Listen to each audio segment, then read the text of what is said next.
Olá, eu sou a Maria Eduarda.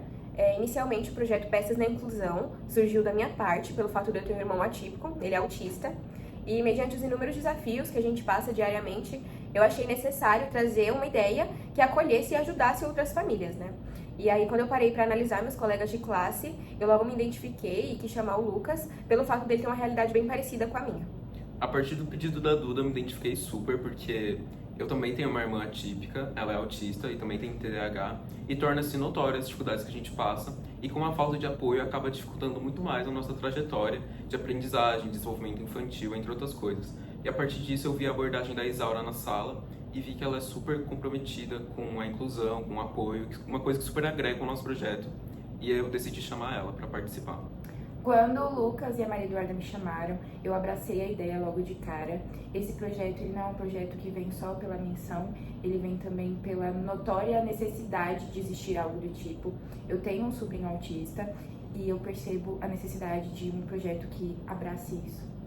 Então, pensando nisso, nós decidimos chamar o Ronaldo para completar o quarteto. Assim como todo mundo aqui disse, cada um de nós temos um membro neurotípico. Na família, o meu caso não é diferente. O meu primo, ele é autista, é nível de suporte 1. E eu vejo as dificuldades que não só ele, mas principalmente a minha prima, que é a mãe dele, passa em questão de convênio, em questão de apoio, tanto dentro de casa quanto familiar. E ao nosso ver, né, Peças na Inclusão é muito mais que um projeto escolar, uma atividade acadêmica. É um olhar de empatia e de amor com o próximo que muitas vezes não é visto pela sociedade. O termo neurodivergência surgiu em meados de 1998 pela socióloga Jory Singer, e ele é utilizado para explicar mudanças no cérebro do ser humano, que podem trazer impactos na aprendizagem, sociabilidade e humor, entre outras funções cognitivas. De um jeito mais fácil, é um jeito diferente do cérebro funcionar. Entre as principais neurodiversidades temos o autismo, o TDAH, a dislexia e as superdotações. Pensando nos princípios do nosso projeto, que seria a inclusão, o apoio e a conscientização, vamos utilizar a pesquisa do Retrato do Autismo no Brasil, feita em 2023, postada pela revista Veja, que aponta que 50% das crianças atípicas não têm um tratamento adequado. Isso aponta mais de 1 milhão de crianças, e 17 dessas crianças já tentaram suicídio. Temos que abrir os nossos olhos para investigar e solucionar esse problema, e Peças na Inclusão está em torno disso. Mediante a notória negligência do SUS e de convênios particulares negando tratamento e medicações a pessoas neurodivergentes, o Peças na Inclusão vem para ajudar a solucionar isso de uma vez por todas. Normalmente, os tipos de famílias que não recebem apoio adequado são famílias de baixa renda, mães solos ou pais solos. Pensando nessas dificuldades que essas famílias passam, nós resolvemos criar esse documentário para mostrar a realidade dessas famílias. Eu sou a Franciele, mãe atípica, e eu apoio Peças na Inclusão.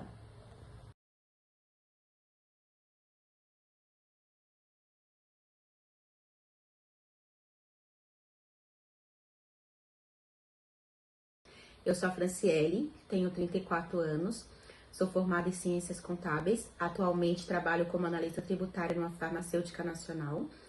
Eu tenho 2 filhos, a Maria Eduarda, de 15 anos, e o João Pedro, de 6 anos, que é uma criança atípica, está dentro do espectro autista, nível de suporte 2. Eu descobri a gravidez do João Pedro em janeiro de 2019. Ele nasceu em setembro, né, do mesmo ano. Durante a gravidez, não teve nada de nenhuma anormalidade, tudo dentro dos conformes com pré-natal. E também depois que ele nasceu, não notamos nada diferente, tudo normal. Nós fomos perceber mesmo algo diferente a partir de um ano e 2 meses mais ou menos do João Pedro. E na verdade isso partiu do pai dele, que ele acompanhava alguns vídeos na internet dessas redes sociais, né? E ele notou que uma menina tinha uma mãe que postava a filha de 1 ano e pouco, mais ou menos a mesma idade do João Pedro. E aí ele começou a notar comportamentos, né, gestos do João Pedro idênticos aos dessa menina. E ela já era autista, já tinha laudo. E ele veio me mostrar esses vídeos, a gente começou a acompanhar. O João Pedro, ele tinha alguns comportamentos que ele não tinha contato visual. A gente chamava, ele não atendia pelo nome, né, podia morrer chamando o João Pedro e não atendia. Ele fez até exames de audição, pra gente ver que não tinha nenhum problema auditivo. O João Pedro ele tinha uma forma de brincar não funcional com os brinquedos. Por exemplo, o carrinho, ele não brincava da forma funcional. Ele virava o carrinho de ponta cabeça e ficava ali olhando, só rodando a rodinha. Ele tinha motor que ele fazia com isso, tudo que tinha roda, o intuito dele era ficar só olhando a rodinha girar. Ele tinha alguns gestos repetitivos também e alguns flip, né, que fala. E aí, olhando esses vídeos, vendo esse gesto do João Pedro, nós marcamos a neuropediatra, levamos ele na consulta. E aí, não passou nem muito tempo para ela diagnosticar, né? Dar o diagnóstico, fechar o laudo, que João Pedro era uma criança autista. Mesmo a gente já vendo, né, pelos vídeos, mas até então, na consulta da neuro, a gente ainda tinha uma esperança dele não ser, né, autista. E quando ela fechou o laudo e deu o diagnóstico que ele estava dentro do espectro autista, foi muito difícil. Uma sensação inexplicável ter, né, a certeza. Eu vivi um luto, porque a gente tem ideais, aí normalmente por ser pais a gente já tem preocupação, mas essa preocupação dobrou, triplicou. A gente começou a pesquisar, tanto eu como o pai do João Pedro, já começamos a pesquisar muito sobre autismo, tudo que envolvesse autismo, né? Mas foi uma fase bem complicada. A gente teve que contar com o apoio das famílias, de amigos. E aí a gente começou toda a correria pro desenvolvimento do João, né? Então, a primeira coisa que a gente fez, que a neuro falou, é as terapias e colocar ele na escolinha para ele ter convívio social com outras crianças. A questão, aí, isso a gente fez de imediato, colocamos na escolinha, tranquilo. A grande dificuldade que a gente teve foi com as terapias. No começo nem tanto, até ele iniciar, mas depois que a carga horária foi aumentando, a gente encontrou um processo muito burocrático com o convênio. Tivemos até que ir para uma ação judicial para ele ter todo o atendimento que ele necessitava, né, para se desenvolver. O João Pedro também ele tem uma questão muito complicada com seletividade alimentar.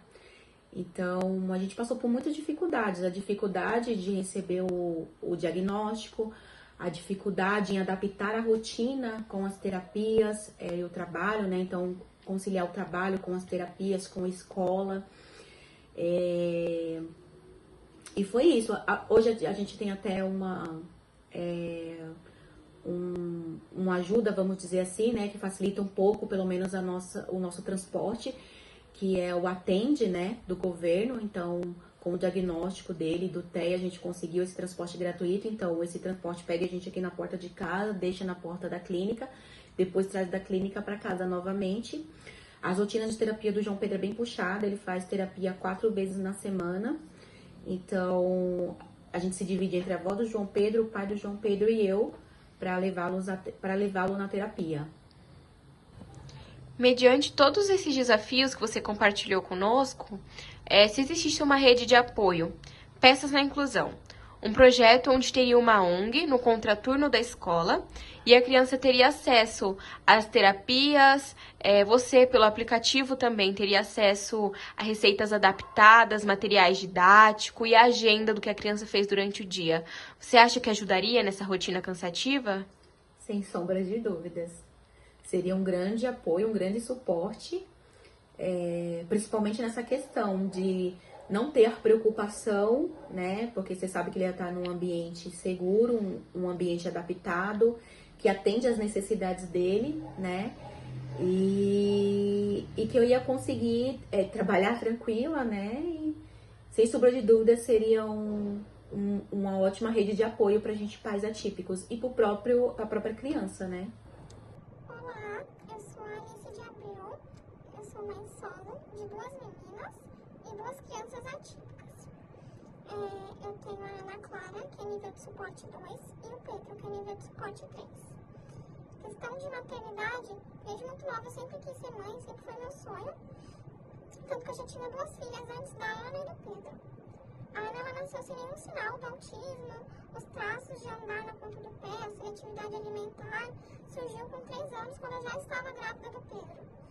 O diagnóstico do autismo do Pedro foi fechado quando ele tinha 4 anos, porque foi um diagnóstico tardio, porque os médicos do posto, do convênio, alegavam que fazia parte do desenvolvimento da criança. Todos esses atrasos eram no tempo da criança.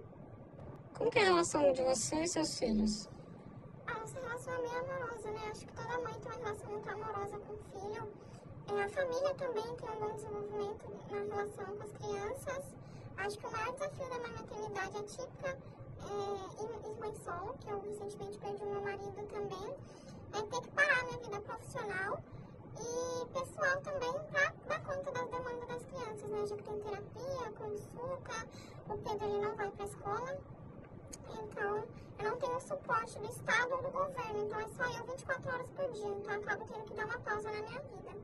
Como eu já disse, o Pedro ele não vai para a escola, ele tem 7 anos, porque como ele é nível de suporte 3, ele não lida muito bem em sociedade, porém a Ana frequenta a escola normalmente. Também minha rotina ela tem que ser muito rígida, seguida, certinho, porque senão é motivo de estresse e de crise para as crianças, e a gente prefere evitar ao máximo. Acho que as maiores dificuldades que eu enfrento diariamente, sendo mãe atípica e mãe solo, é com questão do hiperfoco e crise das crianças, já que, como eu disse anteriormente, tudo que sai da rotina deles, tudo que sai um pouco do que eles estão acostumados é motivo de estresse, de crise para o resto do dia. Além da negligência dos médicos, SUS, com as filhas, porque os médicos não dão a atenção necessária, a dificuldade para conseguir o medicamento que precisa, além das horas de terapia, a gente também não consegue. Então, meus filhos acabam não desenvolvendo e tendo um atraso, né, para aprender. Com as suas dores, a gente vê que é uma coisa que vai de muitos fatores, questões governamentais, sociais e culturais até. A partir disso, a gente criou o nosso projeto, Peças na Inclusão, que teria como foco apoiar, acolher e tentar tratar ao máximo as questões que você passa diariamente, com receitas adaptadas, câmeras de suporte, acesso a materiais didáticos, tudo isso para ajudar você ao máximo. Você acha que esse projeto poderia ajudar você de alguma forma? Sim, não só eu, mas como outras inúmeras mulheres que são mães solo, pais solos e famílias atípicas no conjunto, né? Acho que seria uma ótima ideia, principalmente se fosse retirado do papel. Ia ser uma mão na roda, principalmente para mim que sou mãe solo. A gente vê que tem muito uma questão com o tempo. Você tem que abdicar da sua rotina para cuidar dos seus filhos. Além da nossa ONG, nosso espaço físico, teria o nosso espaço virtual, como eu falei, com as receitas e acesso às câmeras. Isso iria facilitar você com o tratamento dos seus filhos? Sim, porque uma das maiores questões que a gente enfrenta é a questão de tratamento e medicamento, né? Então, eu ia ter tempo para correr atrás disso, tanto judicialmente, ou ir, né, nos médicos, nas clínicas. E eu ia ficar mais tranquila, sabendo que eu podia ver meu filho de onde eu estivesse pelo aplicativo. Eu sou mãe atípica e eu apoio Peças na Inclusão. Esses somos nós, Peças na Inclusão. E essa foi a nossa ideia.